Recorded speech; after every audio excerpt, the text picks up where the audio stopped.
যে ব্যক্তি 1 দিরহাম সুদ খেয়েছে সে যেন 36 বার জেনা করেছে।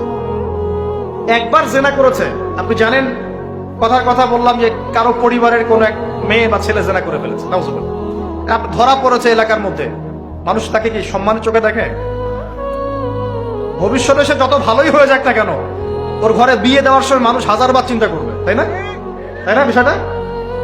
মনে করেন একটা মেয়ে জেনা করে ফেলেছে, আল্লাহ না করুক, নাউজুবিল্লাহ, এটা জানাজানি হয়ে গেছে, ওর ঘরে কি বিয়ের প্রস্তাব আসবে পরে?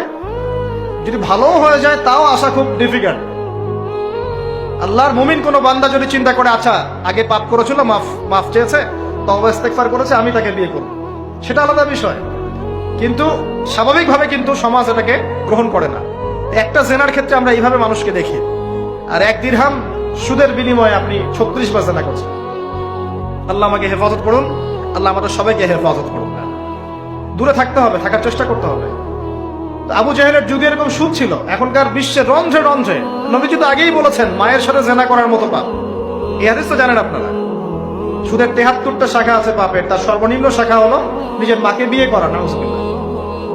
যদি এই এলাকায় খবর পান কোনো মেয়ে কোনো বা ছেলে তার মায়ের সাথে বিয়ে করেছে, নাউজুবিল্লাহ, তার মায়ের সাথে জেনা করেছে, নাউজুবিল্লাহ, কোনো মেয়ের সাথে বাবা জেনা করেছে, নাউজুবিল্লাহ, আপনি কি সমাজে তাকে রাখতে চাবেন? আপনি তো আইন শাসন কোনো কিছুর পরোয়াই করবেন না, গণপিটুনি দিয়ে মেরে ফেলবেন। আপনি এই কাজ করবেন না?